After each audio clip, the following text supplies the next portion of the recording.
Hold on, I'm short. There we go. Hi guys, how are you doing today? I hope that you're doing amazing and fantastic and wonderful. I am so excited about the 12 days of Cosmas this year. If you did not go and look, we are doing a Holly Cozy Haven, and I'll pop a picture of the video right here. Go and watch it and then come back and listen to some of my holiday reading suggestions. Books that I haven't read yet that are on my TBR and are all winter Christmas themed. For the 12 days of Cosmas, we are reading A Christmas Candy Killing right here. I have ordered the book, but it won't get here for a couple more days. But I'm very excited about it. And so that's the book club book for the Cozy Escape Book Club, as well as the 12 days of Cosmas for December. But let's get through sort of the ever-piling Christmassy TBR I have. So this is a lot of, we've got mysteries in here and we've got a lot of romances. So it's like a toss-up on where all of them land, but they're all Christmassy, and I'm very excited about it. So I couldn't start a TBR without having the lovely J.B. Fletcher. So we've got Murder, She Wrote, Murder in Season. Just look at her. She is a beautiful, lovely woman. So it says, Christmas has come to Cabot Cove, but a peaceful holiday season is not in the cards after Jessica Fletcher is pulled into a centuries-old mystery in this latest entry in Murder, She Wrote. They're just so good and they're fun, and I haven't read this one yet, and so I'm very excited. Another one that I haven't read, I get pulled into those holiday like end caps at bookstores, right? Like I just get pulled into them and I can't help it. And so a lot of these I saw on like those kind of tables and end caps. So this is one of them. It is All I Want for Christmas. One, look how freaking cute that cover is. Oh my goodness. It says true love wasn't on their holiday wish list. So it's a rom-com. When Sadie and Max are selected as contestants on the famed reality singing show Star Maker, each thinks they've finally gotten their big Nashville break. But then they're paired up for a duet week and stun the world with their romantic onstage chemistry. Ooh. With fans going wild for hashtag Saxy, the network demands that they remain a duo on and off stage or exit the competition. I love fake dating tropes. It's one of my absolute favorites. And I love, like, this feels very like Hallmark cozy. And I love the Hallmark holiday movies. And during the Christmas season, like, I don't want to read something too hard. I want something light. I want something cozy. I want something that doesn't take a lot of my emotional like energy. I want something fun, and this seems to be perfect. We also have like a compilation of like short stories. This is The Usual Santas, a collection of Soho crime Christmas capers, and the cover is what got me. Like, the Christmas lights are very shiny, and it just says a captivating collection of holiday crime capers, contains laughs aplenty and the most hard boil of holiday noir and heartwarming reminders of the spirit of the season. And it's just got all different kinds of authors in here that are just, you know, giving us some Christmassy vibes. So I thought that sounded fantastic. We also have The Holiday Trap by Rowan Parrish.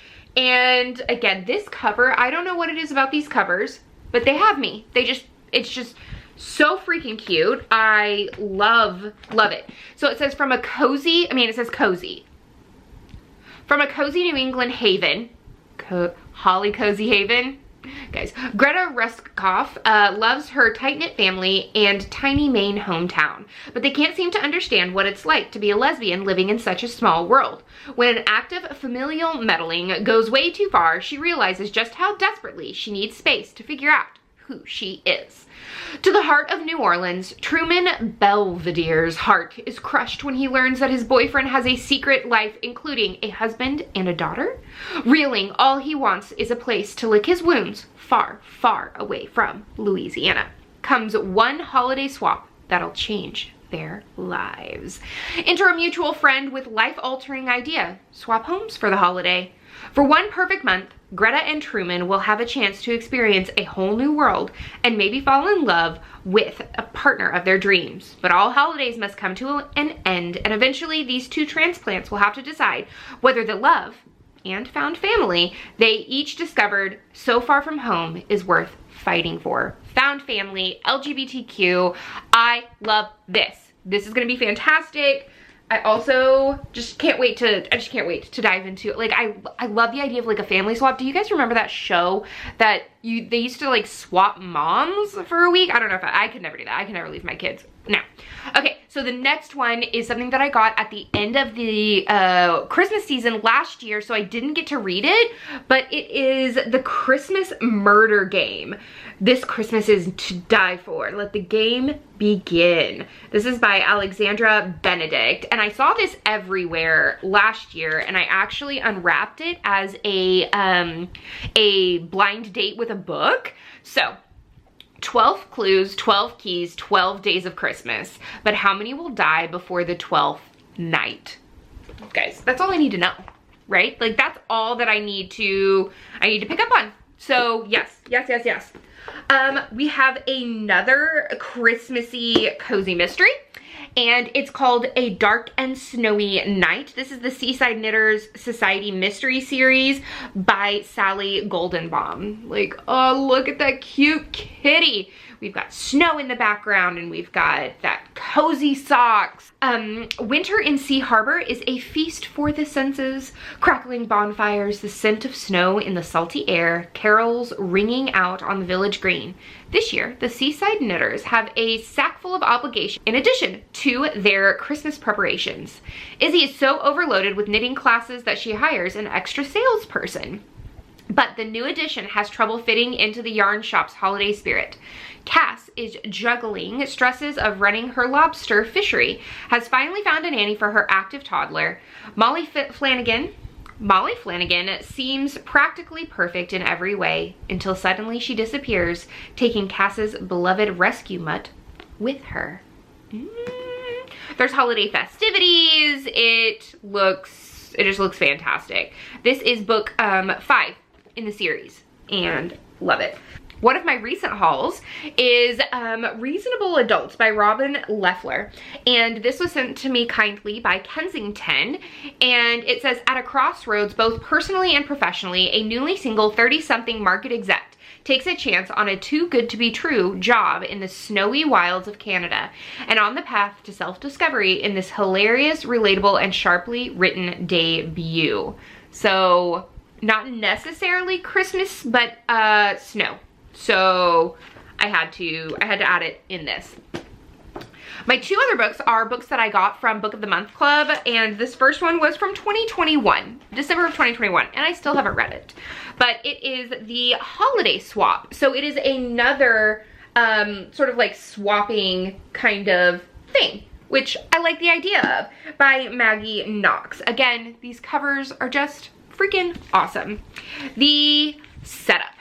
When Chef Charlie Goodwin gets hit on a head on the LA set of her reality baking show, she loses her critical ability to taste and smell. Meanwhile, Charlie's identical twin, Cass, is frantically trying to hold her own life together back in their quaint mountain hometown while running the family's bakery and dealing with the breakup that just won't end. With only days until Christmas, a desperate Charlie and Cass do something they haven't done since they were kids. Switch places. But when rugged firefighter Jake Greenman and gorgeous physician assistant Miguel Rodriguez are thrown into the mix, will the twins' identity swap be a recipe for disaster or for getting their lives back on track? That just sounds freaking precious. Oh my gosh, yes. My last book that I have is Kiss Her Once for Me by Allison Cockrum. This looks adorable. Like, just like the simplicity of the covers. I love it. Okay, it's the best time of the year. 1 year ago, recent Portland transplant Ellie Oliver had her dream job in animation and a Christmas Eve bookstore meet cute with a woman she fell in love with over the course of a single night.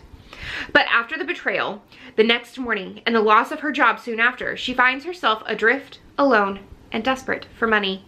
Since finding work at a local coffee shop, she's just getting through the days until Andrew, the shop's landlord, proposes a shocking drunken plan. A marriage of convenience that will give him his recent inheritance, and alleviate Ellie's financial woes and isolation. They decide to spend the holidays together at his family's cabin to keep up the ruse. But when Andrew introduces his new fiance to his sister, Elle is shocked to discover that his sister is Jack, the mysterious woman she fell for last Christmas. Now, over one very festive week, Ellie must choose between the safety of a fake relationship and the risk of something real. That just sounds so cute. So cute. So, that was my stack of Christmassy, wintry themed books that I haven't read on my shelves yet that I'm super excited to get into. Let me know, what books are you planning on reading for the holiday season? Do you specifically pick books for the holiday season? Do you read season type of books? Are you just like, hey, whatever I'm in the mood for? If I'm in the mood for horror, I'm in the mood for horror. You know what? You do you. That's the end of this chapter of Courtagonist. Please give this video a thumbs up and subscribe if you haven't already. And until next time, guys, happy reading, happy holidays, and I hope that you have fixed yourself up a holly cozy haven to enjoy the rest of the season. Thank you so much.